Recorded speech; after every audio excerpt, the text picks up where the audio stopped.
Welcome to the Fabricators Coach podcast, where we believe that every fabricator deserves to have a business that not only makes them money, but also gives them time to enjoy it. In each episode, our goal is to share real information that you can take action on and use today, information that, if you will use it, can help you reduce the chaos in your business, help you make more money, and help you get your life back. The article we're going to talk about is one that came out first of this month from in Slippery Rock Gazette. The title of it is "How Much Work Can My Shop Handle?" If you've not read it yet, you can hit fabricatorscoach.com, select the blog menu item, and find a copy there. Or you can go right to slipperyrockgazette.net, hit their current issue, and it will show up there as well. This is number 5 in a 12-part series for this year. I got to thinking toward the end of last year, when I ran a shop, Christmas was always the holiday season was the toughest part of the season, because all the, as I like to say, all the sins of the past, all the things we didn't do well during the year and all the challenges that we had seemed to get a lot more intense during the holidays, because that was really our busiest, hardest season. And what I got to thinking through was, all right, what are some things we can do to help make the holiday season for 2022 better than for 2021? So I've put together a series of articles to walk through some of those aspects. And the whole idea is to help you work more on your business and not just work in your business, because that's really, as we all know, I think that's where we make the gains, is when we can get our hands out of the stone, stop quoting, stop selling, stop installing, stop solving, answering questions like the Shell Answer Man, and spend time thinking about how do we make things better. And that's how businesses move forward. The ones that I've worked with over the years that get to a certain size and plateau, it's mainly because they haven't figured out how to step back a little bit, get their head above the fray, and start working on the business. So trying to do my part and just try to help offer some suggestions on how to do that. How many of you, when you look at your business, I think as we've kind of chatted a little bit before we got started, most of you sound like you're pretty busy these days. I know, Dan, you haven't been in this a super long time, but in general, as you guys look at your business, even though you're busy, how many of you are noticing that your profit isn't what it used to be, and maybe not what you think it probably should be? Well, I think everyone thinks it's not as good as it could be. Okay. How, to what degree you think? Well, I mean, we're busier, so sales are up. Of course, costs are up some too, all across. But you would hope in, a busier year that you're up 30% over last or 2 years ago, that you would make more. Yeah, you certainly would, wouldn't you? Yes. Okay. All right. Anybody see anything any different? And I think it's pretty common, the folks that I'm talking to. Inflation is just chipping away at profit. Those costs keep going up, and it feels like your margins are getting squeezed. You guys seeing a lot of that in your business? Anybody? Yeah, without question. It's a lot of the cost on the material has been, if our arms aren't around it, it's been really hard to correlate that to just going out of the off our bottom line. Okay. So what type of can you give me an idea, Dan, of what sort of increases you're seeing? What's that impact looking like? Well, I mean, we're doing a little bit of importing.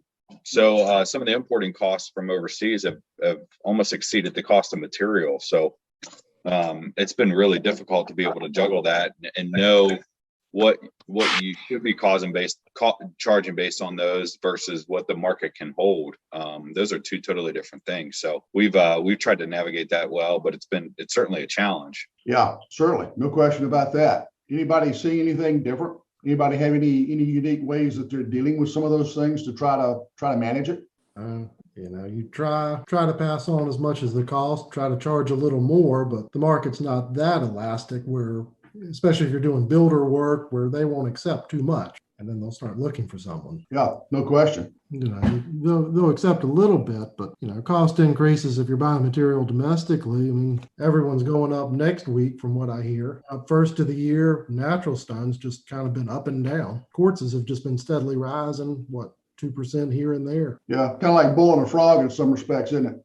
Oh, yeah. I mean, through last year, they went up last summer. Most of them, I can't even remember what they do, 4 or 5% the first of this year. And then they just steadily rise. And they say generally it's shipping costs. Yeah. That's what they attribute it to. Sure, sure. Yeah, I think everybody I've talked to is pretty much seeing the same thing. Another thing that I hear a lot from owners is that complex jobs are getting a lot more common. You know, the raised bar tops, the strange angles, the big curves, that sort of thing. Are you folks seeing a lot of that too? Oh, yes. Yeah. Well, I mean, construction's up and everything's getting nicer. It also means generally our average ticket is rising, which is good too. Yeah. Mhm. You're not selling as much just level one granite like you used to. And they're starting there and going up from that's just establishing a budget and they're going from there up. So, but the work has been harder. And of course, finding people to do it has become harder as well. Yeah, understand that. You know, sometimes I think some of these folks who have been fortunate enough to work from home and still draw a paycheck, I think they spend probably half their time trying to think up crazy ways to make a countertop fabricator's life tough. Seems like so. And then the other thing I'm hearing a lot from folks is that this new animal of porcelain, this compacted centered stone, really seems to be a complexity that's having a big impact on shops. Are you folks seeing a lot of that? We've done a little porcelain. We do probably 4 projects a year. We cut porcelain twice in the last probably 3 weeks. It's a challenge. You know, it's very hard to gauge the time on porcelain. Yeah, it's definitely a challenge. Dan, you guys doing a lot of porcelain these days? No, in full transparency, no, we're not. I keep, I think we're like everybody else. Everybody keeps telling us that it's coming, it's coming, it's coming. And I know it's on the coast and in Florida and the such, and we're tucked away nicely in the Midwest. So we let everybody else test out the trends. And then a couple years after that, we figure out if we're going to do them or not. But we're not. I don't know. And unless we're forced into it, I think what everybody says or something changes in the way that we can install it. I don't know that that's the path we're going to go down. Yeah, understand that. I know that when you get in different parts of the country, I've got some clients up in New England, and I think when you get up there and get near the bigger cities, I think you see more designer driven, architectural driven, looking at what's in trends in magazines. And I'm seeing a lot more of that type of thing pop up in that geographic area. So in fact, I've got one shop, I think about 40-50% of what they're doing is porcelain. So it's a big impact there. All right. I see somebody raising their hand. I think you're muted though. I see your face, but there you go. Hi, Mr. Young. How are you? Oh, hey, Deepa. How are you? I'm great. So Great. I went to a porcelain training shop, and it was a MSI event, and Park Industries was hosting it, and we went to that, and we watched them cut a 36-inch vanity, and it took them 2 hours. And they had to, when you're cutting porcelain, you have to change your blade on the saw. So I didn't understand how that made any sense. You have to break your workflow, change your blade, and then watch it waste away 3 hours to cut 36-inch vanity. Yeah, and it's porcelain at the very least has a very steep learning curve. I've talked to some shops that have figured out how to take some of the factors that you've mentioned and make them better. But at the end of the day, it's still new and it's still a challenge. And while some folks claim they're doing a good job with it, I would believe it when I saw it. So what are you recommending, that we get into it or we don't get into it? What is your recommendation, Mr. Young? I will give you the classic consulting answer. It depends. I'm gonna be honest with you. I'm gonna dodge that one. What I don't do with clients is I don't recommend that they get into or get out of things. What I try to do is ask them the right questions so that they can figure out the best answer for their business. For some businesses, porcelain is the worst thing in the world to get into. For other businesses, it's an opportunity. And it depends a lot on, I think at the end of the day, it depends on whatever you're running today. If you run it well and you manage it well and your processes are dialed in, your flow works well, and you're tracking all your metrics and performing well, bringing in something new like porcelain, you will probably struggle with it at first, but you'll probably eventually get on top of it. If, however, you're struggling with, hitting your promised install dates, you're struggling managing the interaction with your customers, you've got a hard time filling vacancies in your shop, and it's really hammering your capacity, and everything seems to be a challenge, and there's lots of drama in your shop, don't start something new like porcelain because it'll probably kill you. So the answer is different for different shops, just to be honest. And what I don't want to do is head down a porcelain rabbit hole here. Porcelain is really more of an example of the fact that when you've got these types of things happening, you've got good intuition. You know that when something like a job with a raised bar top comes through, something with a lot of different complexities comes through your shop. You know that it costs you more to make it. You know that it has an impact on your capacity. And your intuition's good because you've been at this for a while in all cases, even in yours, Dan. I mean, you've got enough industry experience in general. You can see the impact of this type of thing, even though you're relatively new to the industry. The question is, how do you know you're charging enough? You've got good intuition, but I find a lot of times if we can get some pretty good numerical estimates, then we're able to come in and start putting some numbers to that intuition. And that helps out quite a bit when we start making some of these decisions. And where this starts is the relationship between shop capacity and job pricing. Anybody have any idea what we're talking about with shop capacity compared to job pricing, how those two would be related? All right, well, let me tell you then. That's why we're here. I'm going to simplify the discussion just to make it easy for my Clemson brain here. Let's assume that you've got a shop that runs one shift a day, 8 hours a day, 5 days a week. I know many of you are running differently than that, but let's just kind of keep a simple model here for discussion. So basically with your shop, you've got 40 hours a week to generate enough cash to cover your bills and still make a profit. All right. And so the relationship between shop capacity and job pricing is when you get something like, let's take a porcelain job with a raised bar top. Any of you who've done porcelain or even looked at it know that there's miters in that job 6 ways from Sunday. There can be huge amount of miters in a job like that, lots of time. But you know that when you get a complex job like that comes through, and even the example that Deepa just shared with us, you know when that comes through, it's a lot like a snake swallowing a rabbit, right? And so the impact is it slows down your ability to generate cash. And I think we all know this intuitively. Does anybody disagree with that? No. Okay. So we know it slows down our ability to generate cash. So the relationship between job pricing and shop capacity is pricing doesn't determine capacity, but your shop has a capacity. And the way you price your jobs has to recognize and acknowledge the impact of a really complex job like we've just talked about, and has to recognize the impact of that job on how much cash your shop can generate while that job's going through it. And so that's the relationship between shop capacity and job pricing. Now, you need to put some numbers around this so you can make good decisions. And the ideal solution is doing a detailed engineering analysis. Dan, you've probably done this some in your previous life. But detailed engineering analysis is like what I used to do back in my very early days of my career when I was an industrial engineer in the textile business. That's a matter of going in and measuring a job using standardized objective time measurement techniques. There are lots of different ones you can use, but it means going in essentially and saying, all right, if I'm going to cut a 1 foot length with a saw and I'm going to cut porcelain, I'm going to cut quartz, I'm going to cut quartzite, different types of granite, marble. They'll all have different amount of times it takes to cut that 1 foot. And then the same thing applies to your CNC time and your fab time and your polishing time. And so you'd go through and you'd determine, collecting a lot of data, what those standard times are for those various factors. In any job that showed up, you could pretty well predict what time it should take to make that job and fabricate that job. The problem is several problems with it. One is that's a lot of work, and the average shop just doesn't have this type of skill set in the shop, and especially smaller shops. $3, $4, $5, $6 million shop.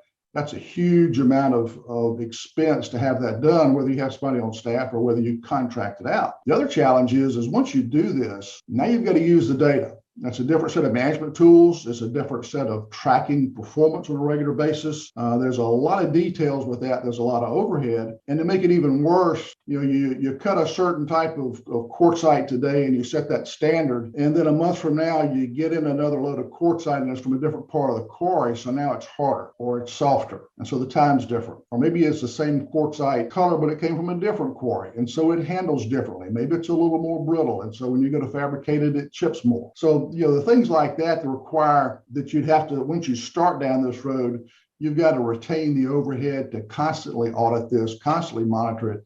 And the bottom line is there's just a huge amount of expense involved, and only really large shops can even think about this. So that's kind of the perfect technical solution, but it's a really expensive solution for most folks. I see Deepa raising her hand. Mr. Young, so when you ask the question, what is the capacity of your production shop? So the dilemma that KA is in is that basically during COVID times, there were not very many employees to find.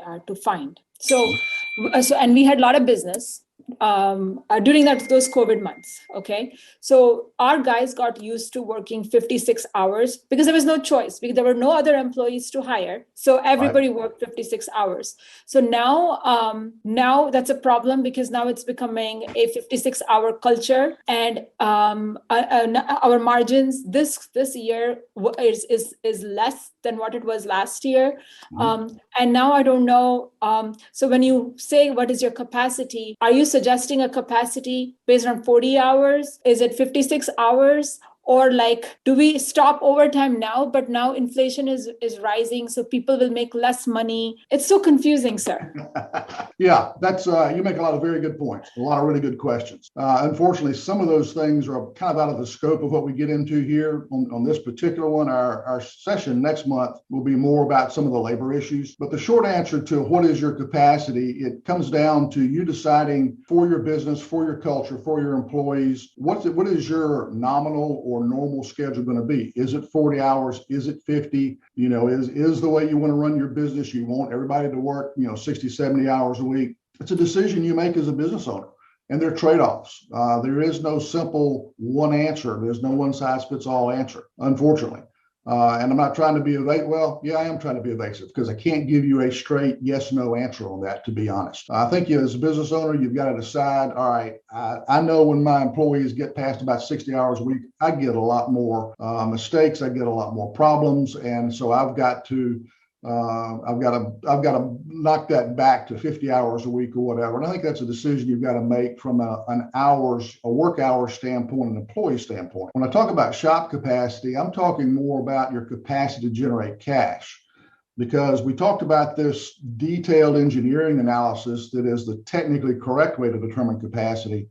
But a simple and better solution is to do a rough cut. And that's what I want to spend a few minutes talking about here, because I think it's useful to everybody to at least go through this exercise. The first part of the rough cut, to look at the impact of this snake swallowing a rabbit, so to speak, is to figure out how much cash your business burns in a week. And what that means is take your P&L for say January, add up all the expenses for that. All right, so what you would do to determine how much cash your business burns in a week, take your P&L and add up all the expenses on the P&L, everything that you spend a dime on. Get that total, and then subtract out, what did you spend for materials that month? That's your slabs and your sheets. What did you have in sales commissions? Some companies have a strong commission structure. Some of them, it's not that big a deal, but pull out your sales commissions. And if you got 1099s that you use, maybe you contract out template, maybe you contract out your installs, but people that are not W-2s that show up on that P&L. And that category of expenses, the materials, the sales commissions, the 1099s, are kind of the big parts, the big components that they vary very closely, almost exactly, with how many kitchens you put out in a week or a month. Okay. So you take your total expenses, pull those out, and what you're left with is pretty much your cash burn rate. It's the part that stays pretty consistent month to month. Yeah, there's a little bit of impact on inflation. And if you were to add headcount or add a shift, or if all your installers are W-2s, you're growing, you add an install crew, that would change. But absent changes like that amount that's left, I call that operating expense. That's a pretty consistent burn rate month to month. Now, what I would do if you're going to do this exercise is do this for January of this year, do it for February, for March, and for April, and then do the calculations for each month, and then do an average. Find out what the average is for the last 4 months. That gives you a good baseline, and that's kind of the baseline for which at which your business burns cash each month. You can divide that by 20 to get a daily rate, multiply it by 5 and get a weekly rate. You can figure out what your hourly rate is. But for the sake of our discussion, let's just look at the cash that your business burns in a week. Okay. So let's start off with that baseline, and then any questions about that before I move on, because this is a different way of looking at cost, profit, and expense than folks normally do. Okay. So let's go to the next step. You figured out what your cash burn rate is for a week, and it's based on some averages. And then I want to walk you through kind of a thought exercise, so to speak. Let's take this, for example, this porcelain kitchen with the raised bar top. It's got miters 9 ways from Sunday.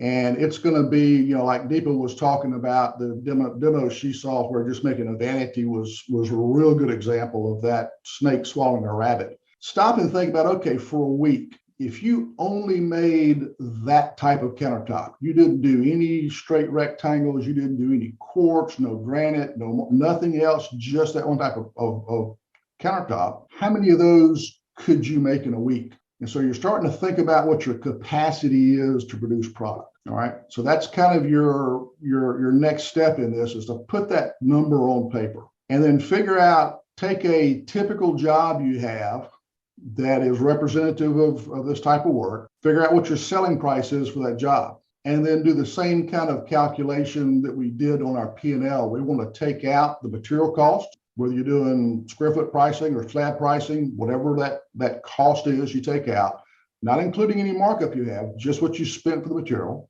okay? And then any sales commission you would take out, and then if you've got any 1099, labor that you use there, you take that out. And so sales price for the job minus those factors is going to give you the cash that job generates. And let's say that you've figured out that for this porcelain kitchen with a raised bar top, based on your shop and how you're set up, that for your shop, normally you would make, say 20 jobs a week, 5 days a week. You got 2 install crews. Normally you'd run with a mix of products, you'd get out about 20 kitchens a week. But if you were to make just this porcelain job with a raised bar top, that 20 might drop to 15. It might drop to 12. It might drop to 10. All right. So you take that number and multiply it by this cash that job generated. Again, sales price minus materials, minus commissions, minus any 1099 gives you the cash that's generated by that job times the number of jobs per week, and you'll get a total number of dollars. Compare those dollars to that first step, was how much cash you typically burn in a week. And you're going to come up with some interesting findings as you do that for this porcelain job with a raised bar top, as you do this for a quartzite job, as you do it for a Home Depot quartz job with just straight rectangles. That's all you've got. You can do this for all the different types of work that you normally do. And you can also do this by the different market segments that you have, because if you're doing a mix of B2B, business to business, and B2C, which is retail, you'll have different markups on your jobs. So you'll have certain contractors that get certain price points based on volume and history. You'll have a different type of markup for Lowe's and Home Depot, a different markup for retail. And you can, if you take this, do this exercise of assuming, okay, if all I did was retail, what does that cash generation in a week look like compared to the cash that I burn in a week? If all I did was Home Depot, how does that look? And so walking through this analysis helps you understand the relationship between job pricing and shop capacity, helps you understand the market segments that you're in, the types of materials that you have, and how they impact the capacity of your business to generate cash. Because at the end of the day, your business is all about generating more cash than you burn, right? Because if you generate more cash than you burn for a given time period, whether it's an hour, a day, a week, or a month, if you do that consistently, you're making a profit. And so when you're looking at capacity, Deepa was asking some really good questions about manpower, work hours, and things like that. That's important. But the true measure of capacity is how much cash can you generate, and how do you do that consistently and do it effectively? And so this is it's a really simple exercise, but I think it's something that will help you look at your job pricing. Intuitively that certain types of work takes more effort and time, and it slows down flow in the shop. This is a way to start putting some numbers on what that looks like. Does this sound like a helpful type of exercise to do? Yes. Anybody see any problems with this exercise? Does this cause anybody any heartburn? No, not beyond just, doing a lot of work. It depends on what type of shop you are as well. We're a little more custom, so then whatever the workflow is, it's a little determined by the customers, and then which jobs you're willing to take. Well, it is. But you also even within custom, there are certain types of custom jobs. There's there's the 8-bedroom, 10 bathroom with an outside, exterior kitchen, kind of jobs. And then there's the 3,000 square foot house with, 4 or 5 bedrooms and the same number of baths. Oh yeah, absolutely. So you can still kind of chunk those down a little bit and put them in categories and do a quick and dirty analysis. Yeah, I agree. Okay. John, what do you think about this? That's something I've been working on. One of the reasons that I'm interested to hear what everybody else has to say. I've been going through that very exercise in my shop the last couple of months, but really trying to make a lot of changes in the last 4 or 5 years. The thing that got me interested in being on this conference call was, working on your business and in your business kind of thing. This is what can set you free. Absolutely. I think you hit the nail on the head. The whole idea is to set you free so that your business is making you money and also giving you time to enjoy it, right? Exactly. All right. So some of the things you can get out of this analysis, one of the things that as I have done this type of thing with clients, they have all felt like, okay, yeah, I know intuitively this type of work, has this kind of impact. But when you go to have a conversation, maybe it was maybe Sid that brought this up, you're having a conversation with a contractor doesn't want to take that price increase that you really need to push out, then knowing intuitively and having this feeling that it's more expensive versus knowing that, okay, this type of work really is 10% more expensive or 20% more, and it has a huge impact on how much profit I can generate, how much cash I can generate in this business, then that's the kind of thing that I think gives you more confidence to have a constructive conversation with that contractor. So you're starting to quantify that intuition, and I think it helps you with those conversations. Anybody disagree with that?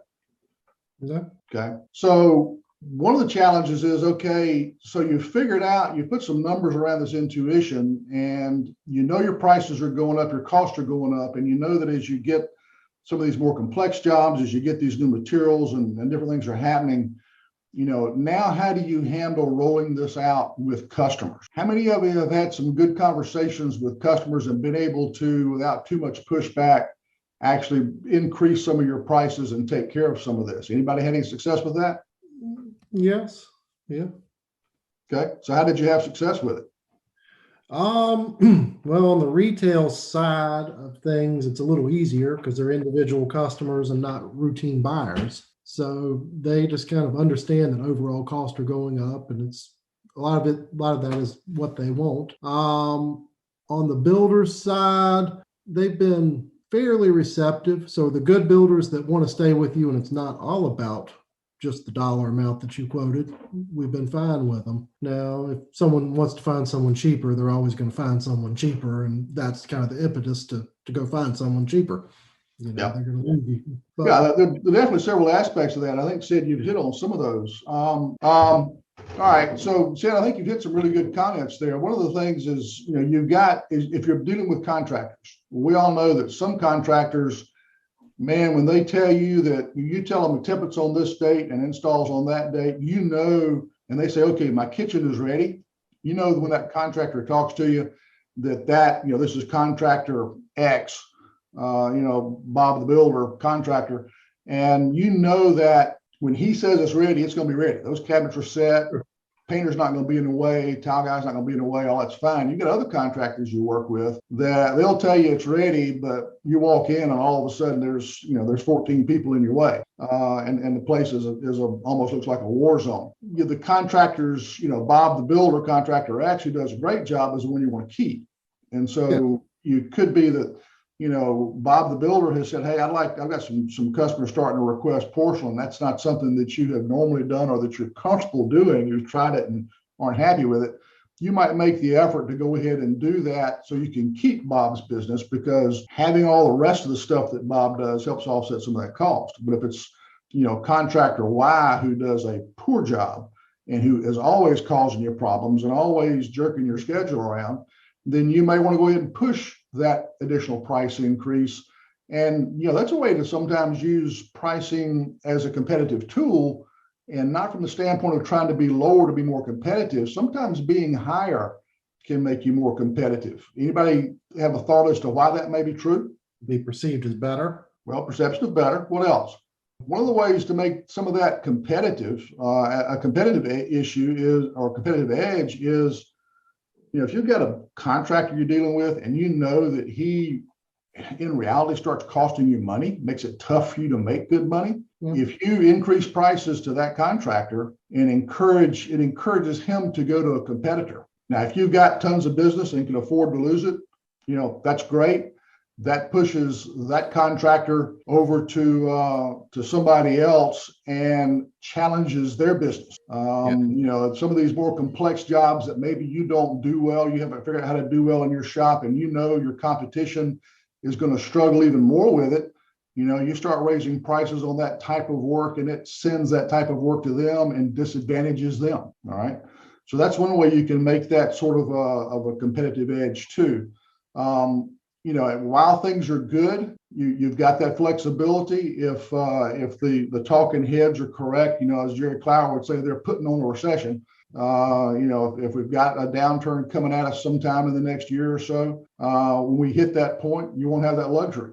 But in the meantime, if you've done this analysis and you know that certain types of work, certain contractors, certain market segments really generate more cash for you in a week than other types of work, then if you've got a good backlog and you can start fine-tuning your product mix, you can change the speed at which your business generates cash without changing anything else.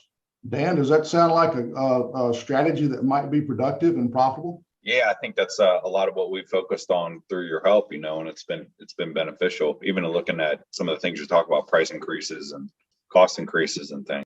Good.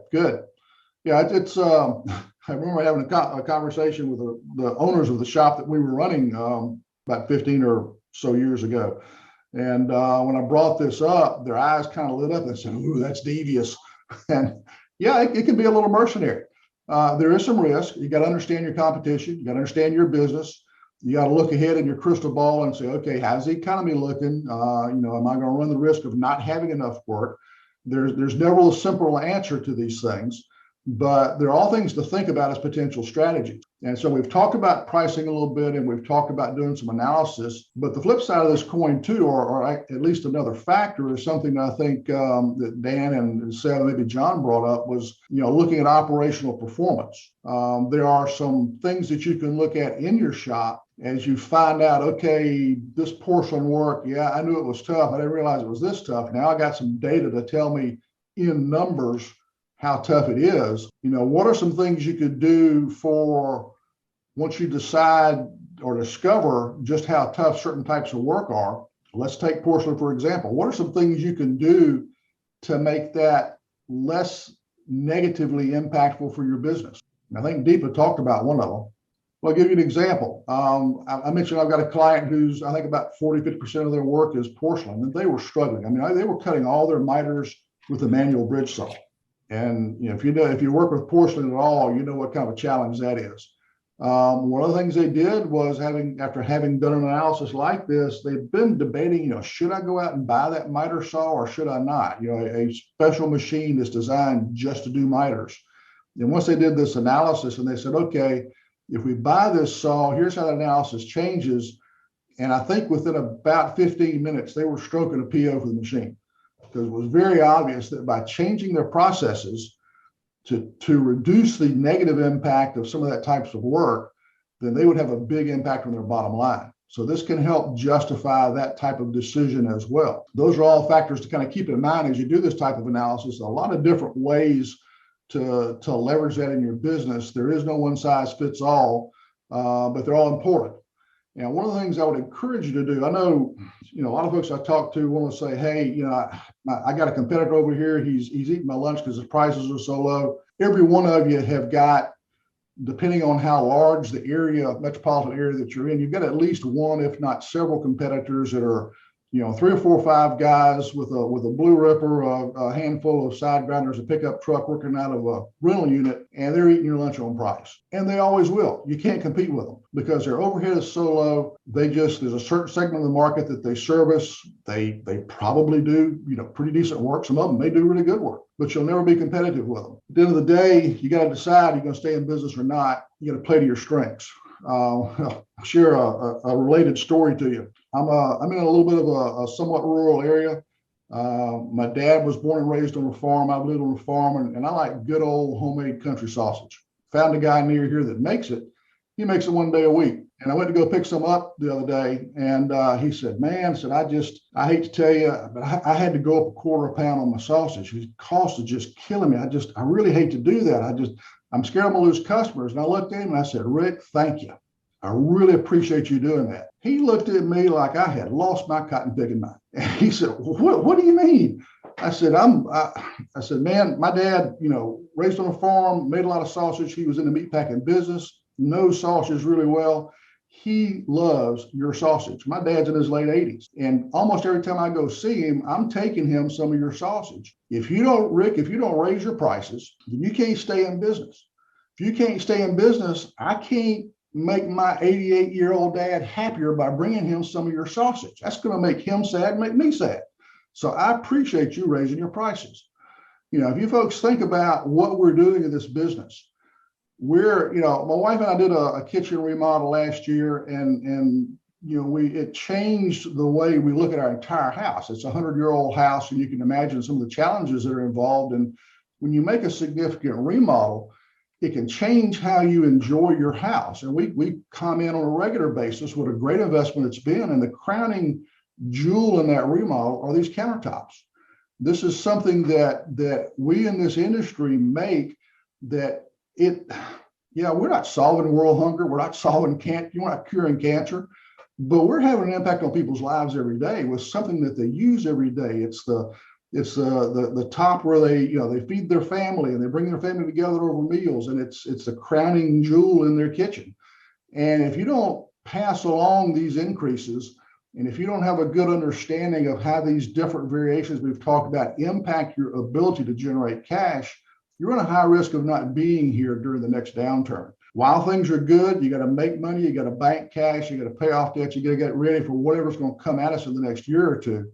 And I think knowing these types of things is really key, because you got to be strong to get through whatever's coming through to us next. So I hope this has been helpful for you folks. I hope it's been something that's worthwhile. Have you got any questions about what we've talked about? Now, does anyone run any kind of metric to see how the shop is performing, to see if you're doing the same output, between different job types?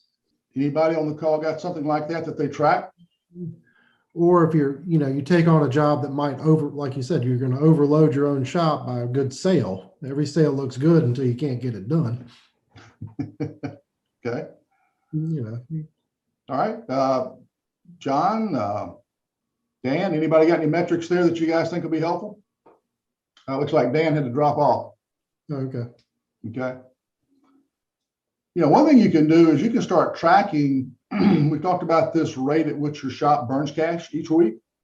Mm-hmm. You can start tracking that on a daily basis, because you can take that week, divide it by 5. Now you got days, right? Yes. So you can track that. When you make that calculation, what you're doing is saying, okay, today my shop burns on average, $5,000 a day in cash. Monday, Tuesday, because it's a holiday weekend, it's going to burn $5,000 a day in cash. Wednesday, $5,000. So you know what that's going to look like. So what you can start to do is track, all right, how much cash did we generate yesterday? Mm-hmm. What installs did we complete? And the rule is, if you're going to score this, you can't score the cash that you generated unless that job's totally complete and that customer's happy. Okay. Yeah. So you broke a top, you got to go back and do a remake or something. You got a splash, you didn't have enough, you got to go back to shop and get it. If that job's not complete yesterday, that score is 0 for that job. Yeah. But so you score those every day using those rules, and there's some systems that you can use that help with that, and it can be part of your daily management routine, which is really good. But take a few minutes every morning and say, okay, what did we complete yesterday? Sales price of the job minus materials, minus sales commissions, minus 1099. Here's the cash we generate. We call that throughput. And so you can score throughput for the jobs you completed yesterday, compare that to your daily operating expense cash burn rate, and track that every day. And one of the cool things about that is that you get, let's say you've got a 3 or 4 week backlog of installs. Your next open install date is 3 or 4 weeks out. That means if you're sitting on about 12th, 14th, 15th of the month, by the middle of the month somewhere, and you're doing this regularly, you can sit down and predict with a pretty good degree of accuracy what your profit and loss is going to be for the end of that month while you're in the middle of the month. Yeah. Now you can get proactive. Yeah, we've never done it forward, but on a weekly basis, I do throughput accounting. I don't know. It was an article from Slippery Rock. I don't know if you wrote it or someone else. It's been 5, 6, 7 years ago. Yeah. But it's been good. But all we do is, you aggregate the sales for the week minus your cost of material, because you've got to write up the bill that way. Mm-hmm. And do average payroll and average overhead and do it down the line. And so get an estimated net profit for the week and see if you made money or not. Yeah, I like doing this every day because you can say, okay, did we win the day yesterday?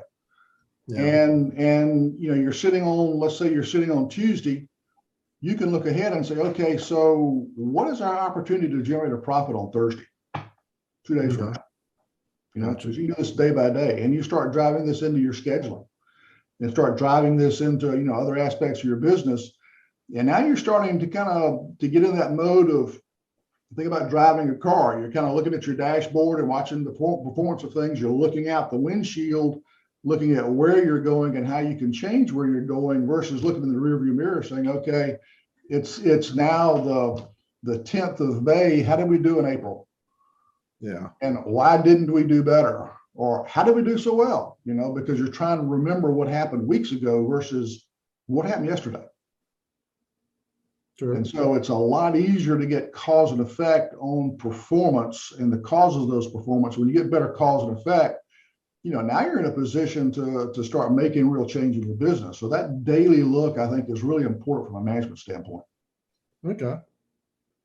All right, so we're close to the top of our hour here. Again, I'm happy to hang on and answer any questions folks have got. Any other questions that are popping up in your mind? No. Anybody else? Okay. As you go through this, you'll you may have questions. You may want to try this on your own, and then when you do, you may have questions. Feel free to reach out to me. I think it's important as business owners to know, and having been one, I resemble this remark. I think it's important to admit that our businesses are running the way that we've designed them to run. As owners, that fact is true. And if we're not happy with how they're running, then we got to change the way they're designed to run. And so if you're struggling with any of that, if you'd like to have some conversations about how to do some of these calculations, you got any questions, my contact information is on screen. I'm happy to talk with you anytime. If you want to get a little deeper, I do offer a free customized assessment. It takes about an hour on the phone. We'll do a deep dive into your business, and I can start recommending some ways that you can start to improve how your business is designed to run. So if that's of interest, again, hit the website, hit the link for get an assessment. Be happy to set that up for you. Folks, I appreciate you showing up. Thanks for taking time out of your day and time out of your week.